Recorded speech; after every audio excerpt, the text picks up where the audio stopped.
Hello dear learners, my name is Anita. कल के video के अंदर हमने 3 टेंसेस पढ़े थे, present simple, past simple and future simple. इन तीनों को हमने कंपैरिजन करके पढ़ा था, तो आई होप कि आपको तीनों टेंसेस अच्छे से क्लियर हो गए होंगे। आज के इस वीडियो के अंदर हम देखने वाले हैं present continuous tense, past continuous tense and future continuous tense. तो मुझे सबसे बेस्ट तरीका लगता है कंपैरिजन के थ्रू टेंसेस को देखना, ताकि उसमें हमको सब कुछ पता चल जाता है कौन से सेंटेंस में कौन सी वर्ब हमको यूज करनी है। ओके, कब हमें इज एम आर का यूज करना है, कब हमें वॉज वर्ब का यूज करना है और कब हमें विल बी का यूज करना है, ये सब हम कंपैरिजन के थ्रू कंटिन्यूअस टेंस में अभी पढ़ने वाले हैं। ओके, तो आई होप कि आपको वीडियो काफी पसंद आएगा और वीडियो के एंड तक आपके तीनों कंटिन्यूअस टेंस क्लियर हो जाएंगे। ठीक है, तो वीडियो अच्छा लगे तो प्लीज लाइक कीजिएगा, शेयर कीजिएगा। देखते हैं हमारे टेंसेस, देख लेते हैं हम हमारे स्ट्रक्चर्स। प्रेजेंट कंटिन्यूअस टेंस क्या होता है? जब हम कोई काम कंटिन्यूअस कर रहे होते हैं, ठीक है, लगातार जो काम हो रहा होता है उसको हम कंटिन्यूअस टेंस के अंदर बोलते हैं। जैसे वह जा रही है, वह जा रही थी, वह जा रही होगी। तो ये कंटिन्यूअस टेंस हम यूज करते हैं क्योंकि काम ऑन गोइंग होता है, ठीक है, लगातार हो रहा होता है। ओके, तो यहाँ पे हम स्ट्रक्चर देख लेते हैं। प्रेजेंट कंटिन्यूअस टेंस के अंदर हम सबसे पहले लेते हैं सब्जेक्ट। ठीक है, एस का मतलब यहाँ है सब्जेक्ट। सब्जेक्ट का मतलब होता है जो काम करता है, जो डूअर होता है, उसे हम सब्जेक्ट बोलते हैं। ओके, उसके बाद में हमको हेल्पिंग वर्ब्स का यूज करना है। हेल्पिंग वर्ब्स हमको क्या करने में, क्या आइडेंटिफाई करने में हेल्प करती है? हमको हेल्प करती है कि कब काम हो रहा है, प्रेजेंट में हो रहा है, पास्ट में हो रहा है या फिर फ्यूचर में हो रहा है। ठीक है, तो अगर हम इज एम आर का यूज कर रहे हैं तो वो हमारा काम प्रेजेंट में हो रहा है। उसके बाद में हमको वर्ब का first form plus ING use करना है। वर्ब के फर्स्ट फॉर्म प्लस आईएनजी के पेयर को हम क्या बोलते हैं? जिरंड बोलते हैं। ओके, इसको हम जिरंड बोलते हैं या फिर वर्ब की 5वीं फॉर्म बोलते हैं, 5th form of the verb. Okay, उसके बाद हमको यूज करना है ऑब्जेक्ट का। तो आई होप कि आपको स्ट्रक्चर थोड़ा सा समझ में आया होगा, बाकी आपको एग्जाम्पल के थ्रू सब कुछ क्लियर होने वाला है। पास्ट टेंस की हम बात करें तो सबसे पहले हम सब्जेक्ट का यूज करेंगे, उसके बाद में हेल्पिंग वर्ब वाज और वर का यूज करेंगे, इसके बाद में V1 प्लस आईएनजी मतलब जिरंड का यूज करेंगे और फिर ऑब्जेक्ट का यूज करेंगे। बात करते हैं फ्यूचर की, तो फ्यूचर में हम सबसे पहले सब्जेक्ट यूज करेंगे, उसके बाद में विल शेल, फिर उसके साथ में हम बी का यूज करते हैं और उसके बाद हम जिरंड का यूज करेंगे मतलब V1 प्लस आईएनजी का, और फिर हम ऑब्जेक्ट का यूज करेंगे। ओके, तो स्टार्ट करते हैं। हमारा फर्स्ट सेंटेंस है प्रेजेंट टेंस में हम बोलेंगे I am going to the market. ठीक है, I am going to the market का मतलब होता है मैं मार्केट जा रहा हूँ। ठीक है, मैं बाजार जा रहा हूँ। तो यहाँ पे हमने आई के साथ में एम का यूज़ किया है। हमेशा याद रखना एम का यूज़ सिर्फ और सिर्फ आई के साथ होता है, वो भी प्रेजेंट कंटिन्यूअस टेंस के अंदर। Okay, I am going to the market, मैं मार्केट जा रहा हूँ। पहले हमने सब्जेक्ट लिया, वो है हमारा आई, जो काम कर रहा होता है, डूअर, उसको हम सब्जेक्ट बोलते हैं। तो यहाँ पे हमारा सब्जेक्ट क्या है? आई। उसके बाद में हेल्पिंग वर्ब ली एम, फिर हमने वर्ब की फर्स्ट फॉर्म प्लस आईएनजी मतलब गोइंग का यूज़ किया, इसको हम जिरंड भी बोलते हैं। फिर टू, टू क्या है? यहाँ पे एक प्रीपोजिशन है। प्रीपोजिशन ये बता रहा है कि हमको कहाँ जाना है। ठीक है, तो ये डायरेक्शन बता रहा है कि हाँ वहाँ पे जाना है, हमको मार्केट जाना है। ठीक है, तो टू का यूज़ किया, फिर द आर्टिकल है और मार्केट हमारा ऑब्जेक्ट है। Okay, I am going to the market, मैं मार्केट जा रहा हूँ। पास्ट में इस बात को बोलनी हो तो हम क्या बोलेंगे? I was going to the market. तो आई के साथ में पास्ट में हमको वाज का यूज़ करना है, वाज हेल्पिंग वर्ब हम यूज़ करते हैं आई के साथ। ओके, तो I was going to the market, मैं मार्केट जा रहा था। फ्यूचर में यही बात हमको बोलनी है तो हम बोलेंगे I will be going to the market, मैं मार्केट जाऊँगा। ओके, तो यहाँ पे आई के साथ में हम विल बी, फिर हम वर्ब का फर्स्ट फॉर्म प्लस आईएनजी और फिर हम अपना ऑब्जेक्ट यूज़ करते हैं। ओके, यहाँ पर मैं आपको एक बात क्लियर करना चाहती हूँ कि आई के साथ में हम शेल का भी यूज़ कर सकते हैं और विल का भी यूज़ करते हैं। मोस्ट ऑफ कॉन्वर्सेशन के अंदर आपने आई के साथ में विल ही बोलते हुए लोगों को सुना होगा। शेल का यूज़ बहुत कम लोग करते हैं, तो हम अपने कॉन्वर्सेशन के अंदर आई के साथ में हमेशा विल का यूज़ करते हैं। एक बात और यहाँ पे मैं आपको बताना चाहूँगी कि जब हम विल का यूज़ करते हैं उसका मतलब है कि हम कोई डिटरमाइंड वर्क कर रहे हैं। डिटरमाइंड मतलब कि ये हम अपने दृढ़ निश्चय के साथ में कर रहे हैं। जैसे आपने ये क्वार्ट सुना होगा, I can and I will, मैं कर सकता हूँ और मैं करूँगा। ठीक है, तो आई के साथ में हम विल का यूज़ करते हैं जनरली। ओके, नेक्स्ट हमारा सेंटेंस है नेगेटिव। ठीक है, इसी सेंटेंस को हम नेगेटिव कैसे बनाएंगे? I am not going to the market, मैं मार्केट नहीं जा रहा हूँ। I am not going to the market. तो यहाँ पे हमने क्या किया? नोट का यूज़ किसके बीच किया? हेल्पिंग वर्ब और मेन वर्ब। मेन वर्ब क्या है हमारी यहाँ पे? गो, और गो का हमने जिरंड फॉर्म लिखा है, तो ये है हमारा गोइंग। तो हेल्पिंग वर्ब और मेन वर्ब के बीच में हमको नोट का यूज़ करना है। I am not going to the market, मैं मार्केट नहीं जा रहा हूँ। इसी को पास्ट में बोलना है तो I was not going to the market, मैं मार्केट नहीं जा रहा था। I will not be going to the market, मैं मार्केट नहीं जा रहा होऊंगा। तो यहाँ पे हम फ्यूचर में देखें तो विल के बाद में हमको नोट का यूज़ करना है, मतलब बी और विल के बीच में हमको नोट का यूज़ करना है। Okay, I will not be going to the market. अब यहाँ पे एक बात और आपको समझनी चाहिए कि विल नोट को हम वॉन्ट बोलते हैं, ठीक है। कॉन्ट्रेक्शन में हम इसको क्या बोलते हैं, वॉन्ट। इस विल नोट को, जैसे कि डू और नोट को हम क्या बोलते हैं, डोंट, वैसे विल और नोट को हम वॉन्ट बोलते हैं। तो हम ऐसे बोलेंगे I won't be going to the market, मैं मार्केट नहीं जा रहा होऊंगा।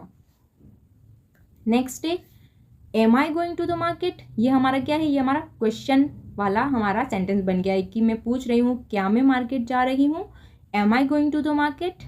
इसमें हमने क्या किया, हेल्पिंग वर्ब को सिंपली सब्जेक्ट से आगे रखा है। एम आई, एम क्या है, हेल्पिंग वर्ब है और आई हमारा सब्जेक्ट है, और फिर हमने जैसे करते से सेंटेंस लिख दिया। ओके, अब हमको कहाँ जाना है, पास्ट में। पास्ट में हम क्या करेंगे, was I going to the market, same हमने किया है, हेल्पिंग वर्ब को आगे लेके आ गए और उसके बाद हमने सब्जेक्ट को प्लेस किया है। Okay, was I going to the market, क्या मैं मार्केट जा रहा था। फ्यूचर में हमको बोलना है तो हम बोलेंगे will I be going to the market, क्या मैं मार्केट जा रहा होऊंगा। ओके, अगला है she is eating food. She is eating food मतलब वो खाना खा रही है। अब इसी को पास्ट में हम बोलेंगे शी वॉज ईटिंग फूड, वह खाना खा रही थी। फ्यूचर में क्या बोलेंगे, she will be eating food, वह खाना खा रही होगी।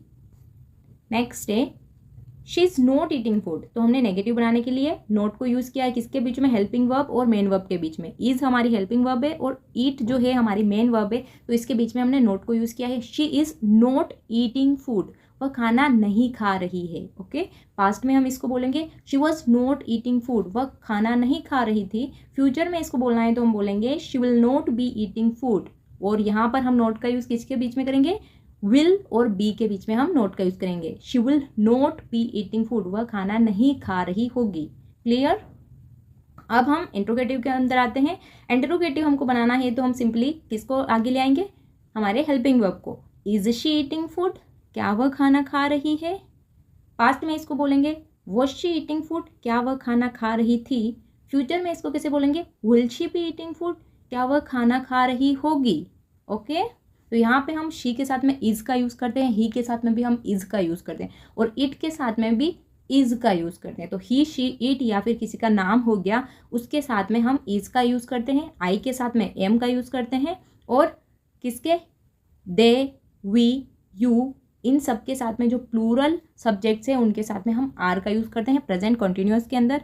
पास्ट की बात करूँ तो पास्ट के अंदर हम आई, ही, शी, इट और किसी का नाम हो तो हम किसको यूज़ करते हैं, वाज का। जबकि बहुवचन के साथ में, प्लूरल सब्जेक्ट के साथ में हम वर का यूज़ करते हैं, जैसे दे, वी, यू, इन सब के साथ में हम वर का यूज़ करते हैं। ओके, और फ्यूचर की मैंने आपको बात बताई दी है कि आई और वी के साथ में शेल का यूज़ होता है, बट हम कम्युनिकेशन के अंदर शेल का यूज़ बहुत कम करते हैं, हम विल का ही यूज़ करते हैं। ओके, यहाँ पे मैं बात करूँ अगर इंटरोगेटिव प्लस नेगेटिव की, तो हमने क्या किया है, is she not eating food, क्या वह खाना नहीं खा रही है। Is she not eating food, क्या वह खाना नहीं खा रही है। इसी को हमको पास्ट में बोलना है तो हम बोलेंगे was she not eating food, क्या वह खाना नहीं खा रही थी। Was she not eating food, क्या वह खाना नहीं खा रही थी। इसी को हम फ्यूचर में कैसे बोलेंगे, will she not be eating food, will she not be eating food, क्या वह खाना नहीं खा रही होगी। अब यहाँ पे मैं आपको एक बात और आपको नोट करनी है कि will she not be eating food, will she not be eating food. अब इसको हम बोलते हैं जनरली, ये ग्रामेटिकली करेक्ट है, बट हम कॉन्वर्सेशन के अंदर बहुत बार ऐसा सुनते हैं कि लोग बोलते हैं want she be eating food, want she be eating food. इसका मतलब वो विल और नॉट को एक साथ बोल देते हैं, ठीक है।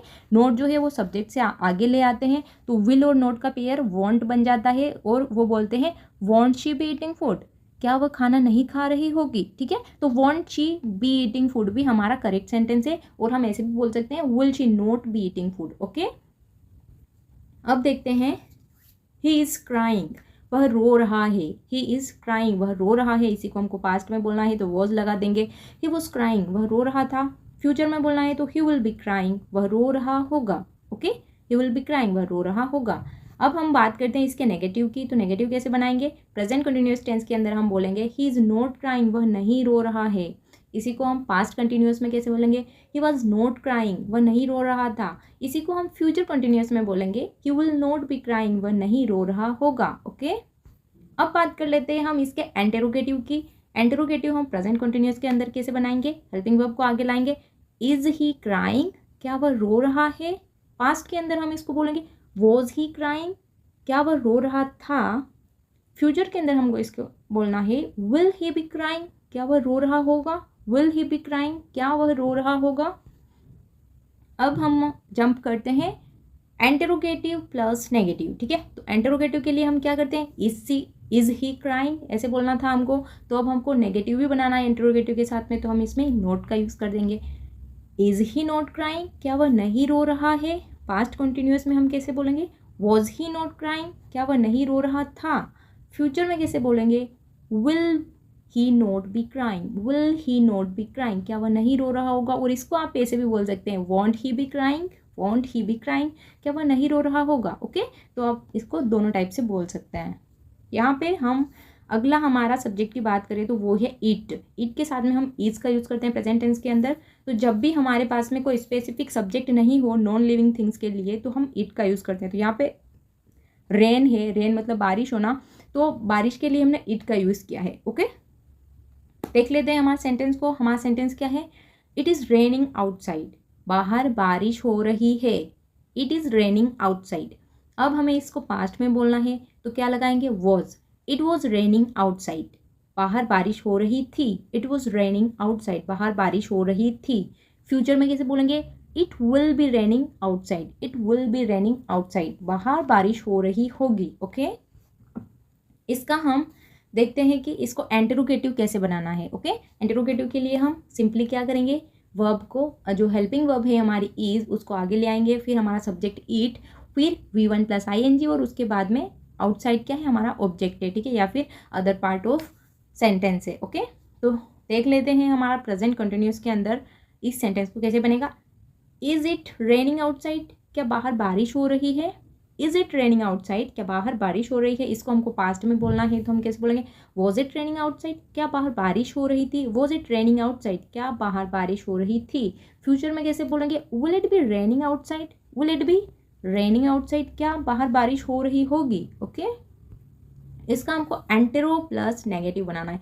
एंटेरोगेटिव प्लस नेगेटिव बनाना है, तो कैसे बनाएंगे, is it not raining outside, is it not raining outside, क्या बाहर बारिश नहीं हो रही है। इसी को हमको पास्ट में बोलना है, तो क्या बोलेंगे, was it not raining outside, क्या बाहर बारिश नहीं हो रही थी। फिर हमको बोलना है फ्यूचर में, तो हम क्या बोलेंगे, will it not be raining outside, क्या बाहर बारिश नहीं हो रही होगी। या फिर इस सेंटेंस को हम कैसे बोल सकते हैं, विल और नॉट को कॉन्ट्रैक्ट करके क्या बोल सकते हैं, want it be raining outside.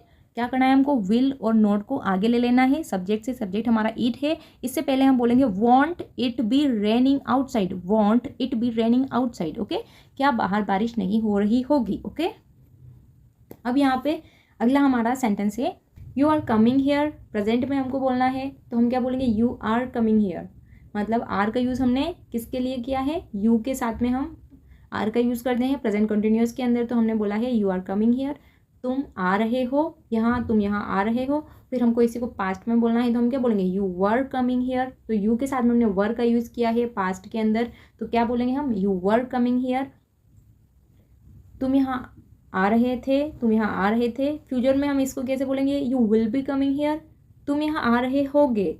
You will be coming here, तुम यहाँ आ रहे होगे। ओके, तो पास्ट के साथ हम क्या यूज़ करते हैं, वर्क का। पास्ट कंटिन्यूस टेंस में हम यू के साथ वर्क का यूज़ करते हैं, प्रेजेंट कंटिन्यूस टेंस में हम यू के साथ आर का यूज़ करते हैं, और फ्यूचर में विल बी का यूज़ हम यू के साथ करते हैं। ओके, अब इसी को हमको नेगेटिव बनाना है, तो हम कैसे बनाएंगे, प्रेजेंट कंटिन्यूस टेंस के अंदर हम आर और कमिंग के बीच में क्या जोड़ेंगे, नोट जोड़ेंगे। नोट को हमने ऐड किया है हेल्पिंग वर्ब और हमारी मेन वर्ब के साथ। ओके, मेन वर्ब के बीच में। ठीक है, you are not coming here, तुम यहाँ नहीं आ रहे हो। You are not coming here, तुम यहाँ नहीं आ रहे हो। पास्ट में इसको बोलना हो तो बोलेंगे, you are not coming here, तुम यहाँ नहीं आ रहे थे, तुम यहाँ नहीं आ रहे थे। You are not coming here. Future में बोलेंगे, you will be not coming here, you will be not coming here, तुम यहाँ नहीं आ रहे होगे। इसी को हम इंटरोगेटिव बनाएंगे, हमारी हेल्पिंग वर्ब को सब्जेक्ट के आगे प्लेस करेंगे। कैसे, आर यू कमिंग हियर, क्या तुम यहाँ आ रहे हो।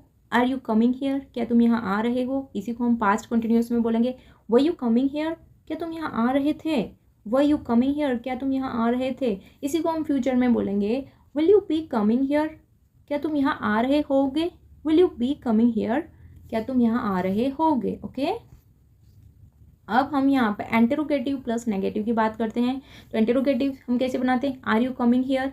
अब हमको नेगेटिव भी बनाना है तो हम नॉट का यूज़ करेंगे सब्जेक्ट के बाद और मेन वर्ब के पहले। ओके, तो मेन वर्ब हमारी क्या है, यहाँ पे कम है तो कम का हमने जिरंड फॉर्म यूज़ किया है, कमिंग, कमिंग, और हमारा सब्जेक्ट है यू, इसके बीच में हम नॉट का यूज़ करेंगे। ओके, तो यहाँ पे हम बोलेंगे are you not coming here, क्या तुम यहाँ नहीं आ रहे हो।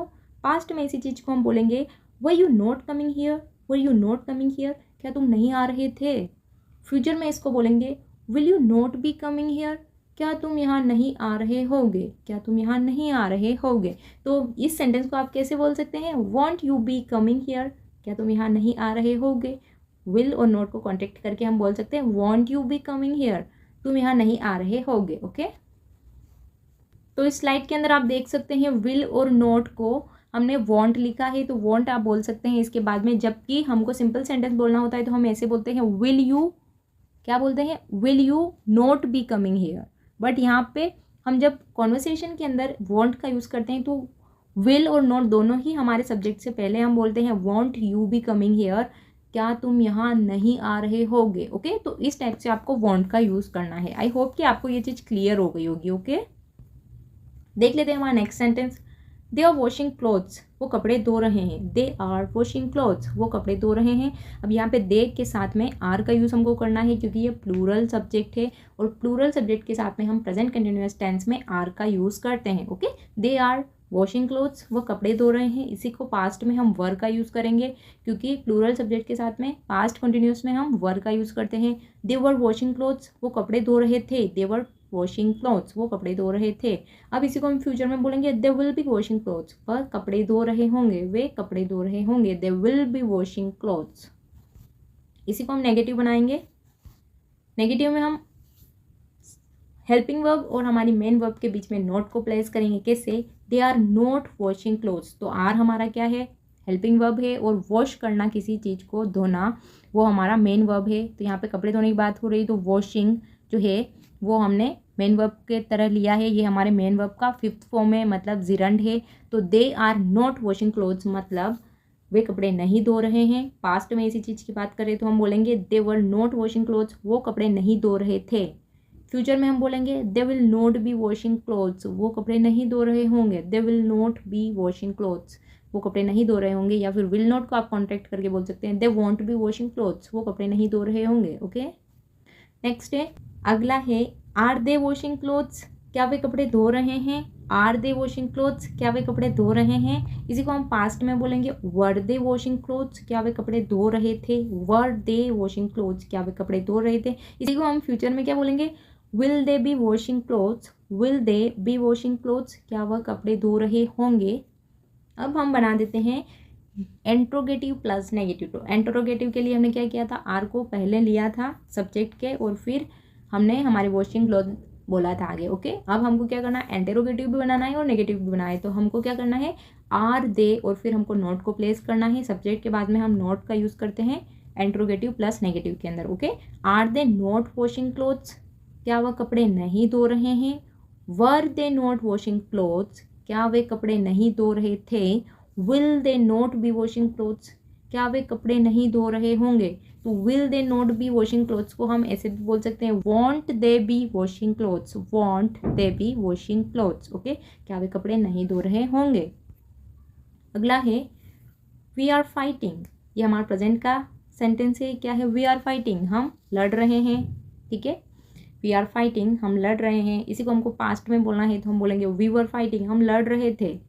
वी वर फाइटिंग, हम लड़ रहे थे। फ्यूचर में बोलना है तो वी विल बी फाइटिंग, हम लड़ रहे होंगे। वी विल बी फाइटिंग, हम लड़ रहे होंगे। नेक्स्ट है, इसी को हमको नेगेटिव कैसे बनाना है, नॉट का यूज़ करना है। किसके बीच में, मेन वर्ब और हमारी हेल्पिंग वर्ब के बीच। तो फाइटिंग हमारी मेन वर्ब है और आर हमारा हेल्पिंग वर्ब है। तो हमने क्या बोला, वी आर नॉट फाइटिंग, हम नहीं लड़ रहे हैं। पास्ट में हम क्या बोलेंगे, वी वर नॉट फाइटिंग, हम नहीं लड़ रहे थे। फ्यूचर में हमको बोलना है तो हम बोलेंगे we will not be fighting, हम नहीं लड़ रहे होंगे, या फिर इसको आप बोल सकते हैं वी वॉन्ट बी फाइटिंग, हम नहीं लड़ रहे होंगे। आगे है इंटरोगेटिव। इंटरोगेटिव हम क्या करेंगे, हेल्पिंग वर्ब को आगे ले आएंगे सब्जेक्ट के। आर वी फाइटिंग, क्या हम लड़ रहे हैं, आर वी फाइटिंग, क्या हम लड़ रहे हैं। पास्ट हमको कैसे बोलना है, वर वी फाइटिंग, क्या हम लड़ रहे थे, वर वी फाइटिंग, क्या हम लड़ रहे थे। उसके बाद में हमको फ्यूचर में इसको बोलना है विल वी बी फाइटिंग, क्या हम लड़ रहे होंगे, विल वी बी फाइटिंग, क्या हम लड़ रहे होंगे। ओके, अब आते हैं इंटरोगेटिव प्लस नेगेटिव के ऊपर। प्रेजेंट कंटिन्यूअस में आर वी नॉट फाइटिंग, क्या हम नहीं लड़ रहे हैं, आर वी नॉट फाइटिंग, क्या हम नहीं लड़ रहे हैं। पास्ट कंटिन्यूअस के अंदर हम बोलेंगे वर वी नॉट फाइटिंग, क्या हम नहीं लड़ रहे थे, वर वी नॉट फाइटिंग, क्या हम नहीं लड़ रहे थे। फ्यूचर में हमको बोलना है तो हम बोलेंगे will we not be fighting, क्या हम नहीं लड़ रहे होंगे, will we not be fighting, क्या हम नहीं लड़ रहे होंगे। या फिर हम इसको बोल सकते हैं वॉन्ट वी बी फाइटिंग, क्या हम नहीं लड़ रहे होंगे, वॉन्ट वी बी फाइटिंग, क्या हम नहीं लड़ रहे होंगे। Is that clear? I hope कि आपको सब कुछ समझ में आ गया होगा, काफ़ी आपको क्लियरिटी आई होगी कि कॉन्टिन्यूस टेंस का कंपैरिजन कैसे करते हैं, प्रेजेंट टेंस के अंदर कौन कौन सी वर्ब्स का यूज़ करते हैं और कौन से सब्जेक्ट के साथ में कौन सी वर्ब यूज़ होती है, पास्ट के अंदर कौन से सब्जेक्ट के साथ कौन सी वर्ब यूज़ होती है, फ्यूचर के सेंटेंस में क्या करना होता है। तो एक आपको ब्रीफ में बता देती हूँ कि प्रेजेंट कॉन्टिन्यूस टेंस के अंदर हम helping verb is, am, are का यूज़ करते हैं। इज का यूज़ हम करते हैं ही, शी, इट और किसी का भी नाम हो उसके साथ, मतलब सिंगुलर सब्जेक्ट्स के साथ में।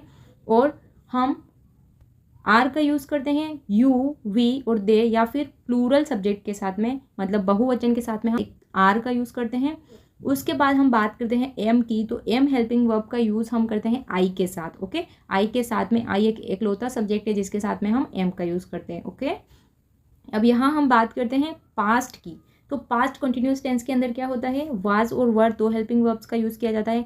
वाज का यूज़ हम किसके साथ करते हैं, ही, शी, इट, या फिर किसी का नाम हो उसके साथ, मतलब सिंगुलर सब्जेक्ट के साथ। और हम आई के साथ में भी वाज का यूज़ करते हैं। ठीक है, और यहाँ पे हम बात करें प्लूरल सब्जेक्ट की, तो पास्ट के अंदर जो प्लूरल सब्जेक्ट होते हैं, जो बहुवचन होते हैं, जैसे कि यू, दे, वी, या फिर कोई बहुवचन जो ग्रुप वगैरह होते हैं उनके साथ में हम क्या करते हैं, वर का यूज़ करते हैं। ओके, तो वर का यूज़ हम किसके साथ करेंगे, प्लूरल सब्जेक्ट के साथ में, और सिंगुलर सब्जेक्ट के साथ में हम वाज का यूज़ करेंगे पास्ट कंटिन्यूअस के अंदर। हम बात करते हैं फ्यूचर कंटिन्यूअस टेंस की। फ्यूचर कंटिन्यूअस टेंस के अंदर हम करते हैं विल बी का यूज़ करते हैं, और हम लगभग सारे सब्जेक्ट के साथ में विल बी का यूज़ कर सकते हैं। ओके, अगर हमको ग्रामेटिकली करेक्ट करना है तो हम यूज़ करेंगे जनरल सेंटेंस के अंदर हम आई और वी के साथ में शेल बी का यूज़ करेंगे, और जब डिटरमाइन सेंटेंस हो, मतलब कि बिल्कुल वो पक्का हो कोई चीज़ को करना, तो हम विल बी का यूज़ करते हैं। ठीक है, बट जनरली लोग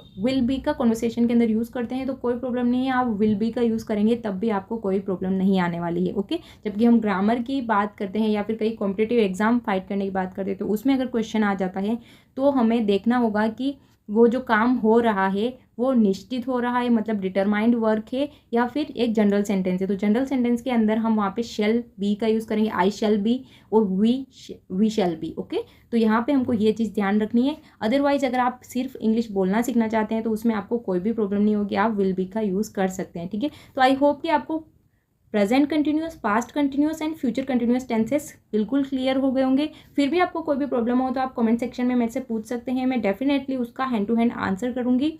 एंड हम कल के वीडियो के अंदर देखेंगे present perfect, past perfect and future perfect. Okay, अगर प्लीज़ वीडियो पसंद आया हो तो लाइक कर देना, शेयर कर देना, और चैनल पे नए आए हो तो चैनल को सब्सक्राइब कर देना, क्योंकि आगे ऐसे ही बहुत सारी वीडियोज़ आएगी जिससे आपको काफ़ी कुछ सीखने को मिलेगा।